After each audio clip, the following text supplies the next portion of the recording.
안녕하세요, 최인호입니다. 오늘은 막 던지는 선동을 경계한다라는 제목으로 부경대 남종석 교수의 페이스북 포스팅을 함께 찬찬히 읽어보면 우리 모두에게 어떤 좋은 느낌을 주지 않을까 싶어서 이렇게 방송을 하고 있습니다. 막 던지는 선동, 데이터가 없이 막 던지는 선동, 데이터를 왜곡해서 막 던지는 선동, 증거 없이 막 던지는 선동, 추측으로 막 던지는 선동, 왜곡으로 막 던지는 선동을 경계한다. 남종석 교수의 글을 함께 읽어보고 막 던지는 선동의 대표적인 예를 말미에 보여드리겠습니다. 터키의 금융위기와 관련해서 얼마나 황당한 주장들이 인터넷에 많이 돌아다니는지 그런 선동의 예를 보여드리도록 할게요. 자, 부경대 남종석 교수는 이분입니다. 까칠하게 생기셨죠. 까칠하십니다. 자, 원래 지금 내 전공은 미시경제학의 산업조직론이다. 부경대학교 입학하기 전 부산대 박사과정을 이수했을 때만 해도 마르크스 경제학을 전공하겠다고 생각했었다. 마르크스주의자입니다. 전공을 바꾸게 된 것은 부경대에서 지도 교수님이 남선생이 하고 싶은 이야기를 데이터로 증명해 보는 게 어때? 이론에 얽매이지 말고.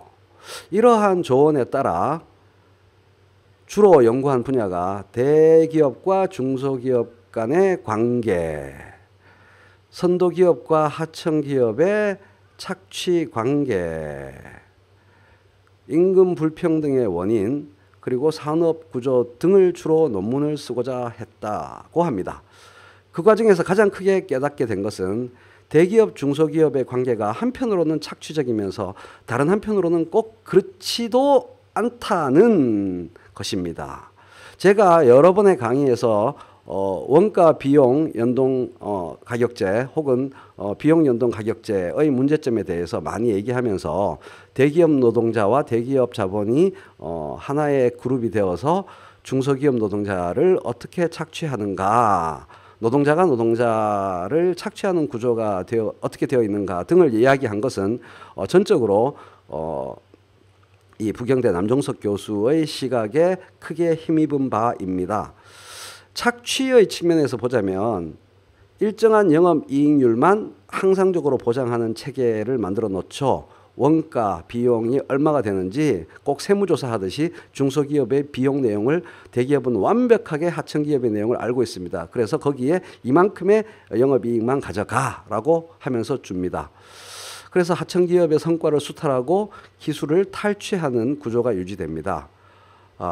그런데 그렇지 않은 측면, 반대 측면에서 보면 100% 나쁘기만 한 건 아니라는 거죠. 선도기업이 핵심 1차 벤더 기업의 성장을 실질적으로 이끈다는 점이다. 기술 지원도 한다. 따라서 대기업들은 중소기업을 착취하는 한편으로 시장의 변동, 불안정성으로부터 협력기업이 도산하지 않도록, 사라지지 않도록 보호하는 역할도 한다. 이것이 양측면이다. 중소기업들은 주요 선도기업, 삼성전자, 현대자동차 같은 그런 기업의 안정적인 납품 기업이 되는 것에 목숨을 건다. 그리고 실질적으로 이런 납품 기업들이 전체 중소기업들 중에서 한국 중소기업의 주력 부대다. 그러니까 말하자면 중소기업들은 대기업으로부터 착취받기를 학수고대한다. 이것이 냉정한 현실이다라는 거죠. 지도 교수님한테 배운 또 다른 중요한 점은 이게 자료에 대한 얘기입니다. 뭘 하든 원자료를 직접 가공해라. 다른 사람이 한 번 가공한 데이터, 2번 가공한 데이터, 다른 사람 손탄 데이터는 완전 무시하지는 말고 활용을 하되 보조적으로만 활용해라. 마르크스주의를 공부할 때는 책과 연필이 주된 도구였는데 지금은 스타타와 엑셀이 추가되었다. 스타타는 통계 프로그램입니다.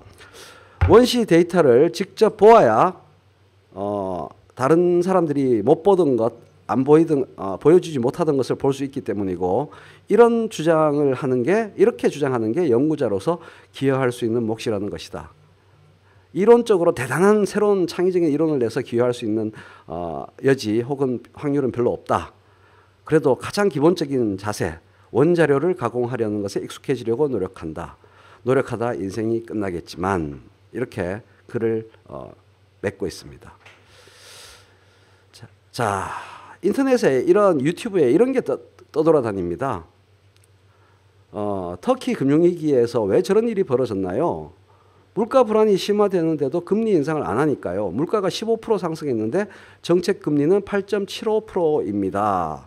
이 무식한 멍청한 터키 금융당국, 터키 이런 식으로 주장을 합니다. 기본 데이터, 원시 데이터, 기본 데이터도 확인하지 않고 막 던져요.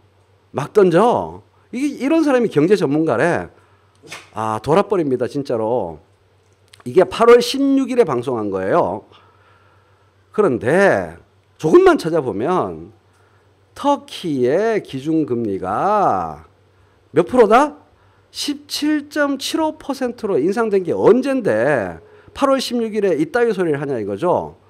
6월 17일에 이미 기준금리를 17.75%로 올린 게 팩트입니다. 쥐뿔도 모르면서 기본 데이터도 확인하지 않으면서 지멋대로 터키의 금융위기에 대해서 지멋대로 그림을 그려서 경제 전문가랍시고 이렇게 떠든다는 거죠. 근데 이게 단순히 이런 데이터, 미시적 경제 데이터에 국한되는 일일까요? 유튜브에서, 인터넷에서 이런 식의 데이터 없이 왜곡하는, 데이터를 왜곡해서 막 던지는 방송들이, 선동들이 너무 난무한다는 겁니다. 여러분들이 항상 다른 사람의 주장을 보더라도 그 사람이 주장하는 주장의 논거가 되는 데이터, 증거에 대해서 한번 크로스 체크를 해보는 그런 마음가짐이 이런 이상한 인간들이 설치는 현상을, 악화가 양화를 구축하는 일을 방지하는 데 기여하지 않을까 그런 생각을 합니다. 여러분 고맙습니다.